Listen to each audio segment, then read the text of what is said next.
देश को चलाने वाला, सभी धर्मों का नियंत्रण करने वाला, एक संविधान को बनाने वाला का प्राण प्रतिष्ठान नहीं करते हैं, उनकी दोबारा प्राण नहीं आ सकती।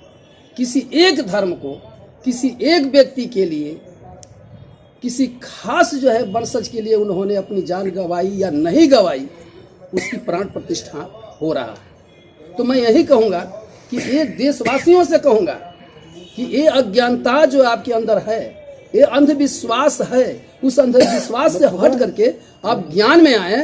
और प्राण प्रतिष्ठान की बात जो आ रही है, अगर प्राण प्रतिष्ठान वास्तव में है, दोबारा प्राण आ जाने की है संभावना, तो ऐसे लोगों को मानिए जो देश को जो चलाता हो, सिर्फ अपने धर्म की बात करता हो, सिर्फ अपने वंशज की बात करता हो, वैसे प्राण प्रतिष्ठान में मत दे।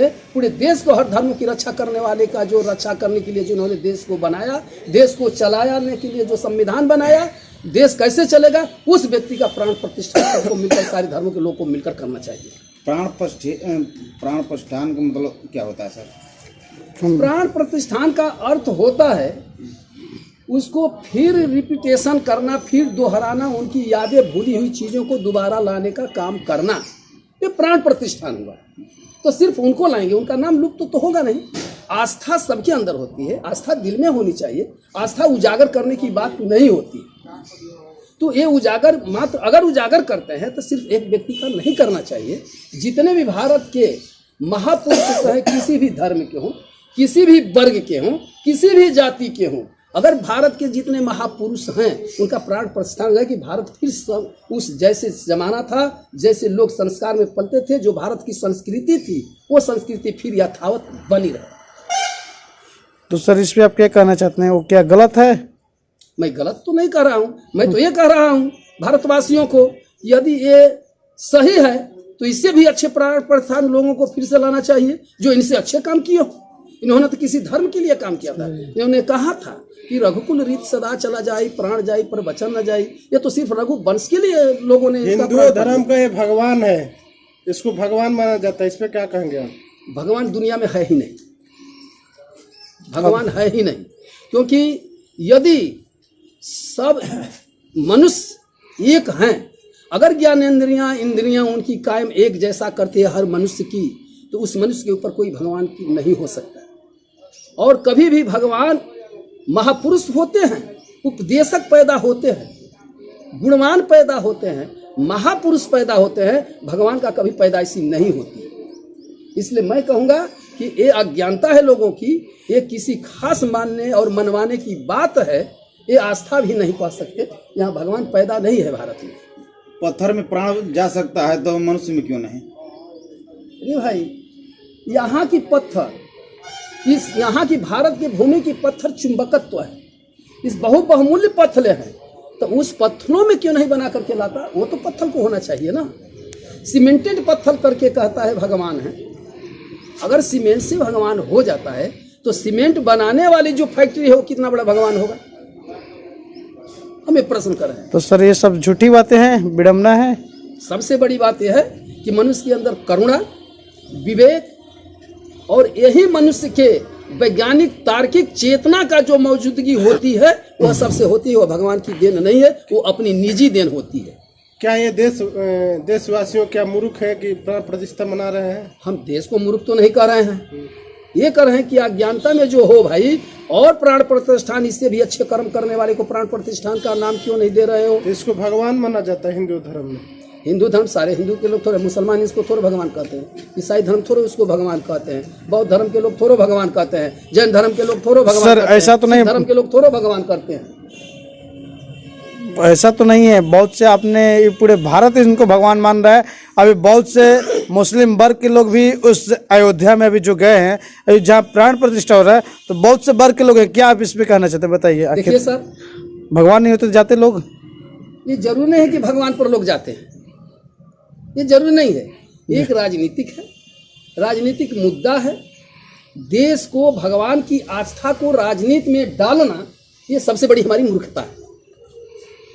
भगवान अगर हैं तो आस्था की बात है, महापुरुष हैं तो आस्था की बात है, उपदेशक हैं तो आस्था की बात है।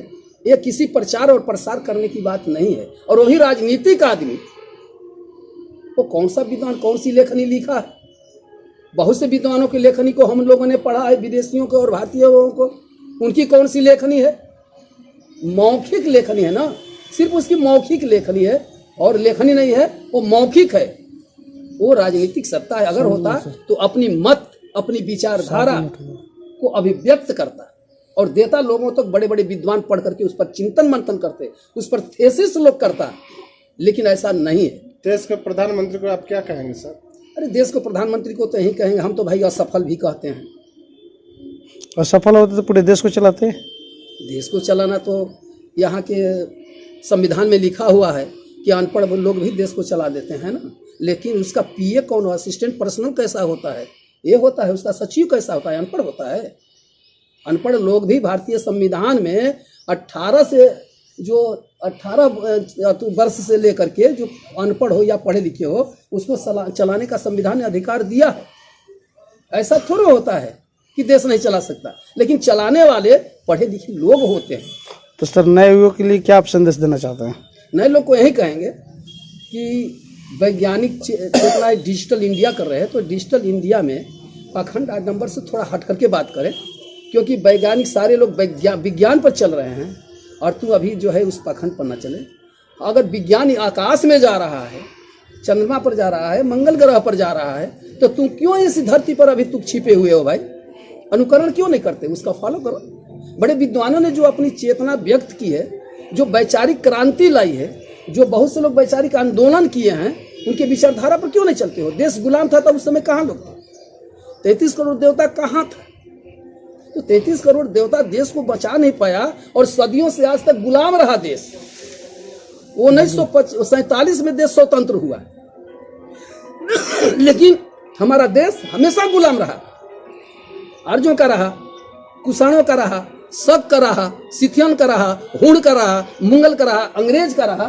तो अगर है यहाँ देवी देवता तो उसका प्रूफ क्यों नहीं है? सोमनाथ मंदिर को मोहम्मद बिन कासिम ने लूट डाला, मोहम्मद गजनवी ने लूट डाला, सारे देवता का धन उसी में था।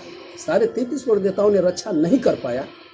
कहाँ था लोग? और देश गुलाम में रहता रह गया। और 1947 में लोगों की जागरण आई, लोगों के अंदर चेतना है कि मैं गुलाम हूँ विदेशियों का, अंग्रेजों का। तो उन्होंने लड़ा, 1942 का आंदोलन छेड़ा और स्वतंत्र हुआ। प्राण प्रतिष्ठा जो मनाया जा रहा है, क्या पखंडवाद है क्या? अगर पखंडवाद नहीं है तो और लोगों को प्राण प्रतिष्ठा किया जाए जो अच्छे कार्य किए हैं।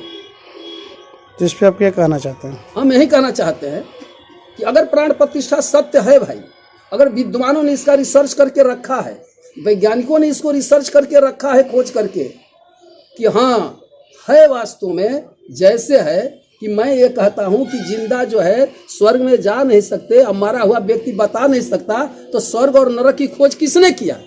तो हम ये कर रहे हैं कि प्राण प्रतिष्ठा लाने के लिए खोज सर्वप्रथम किसने किया? उस वैज्ञानिक का नाम बता दो, उस पर शोध होगा।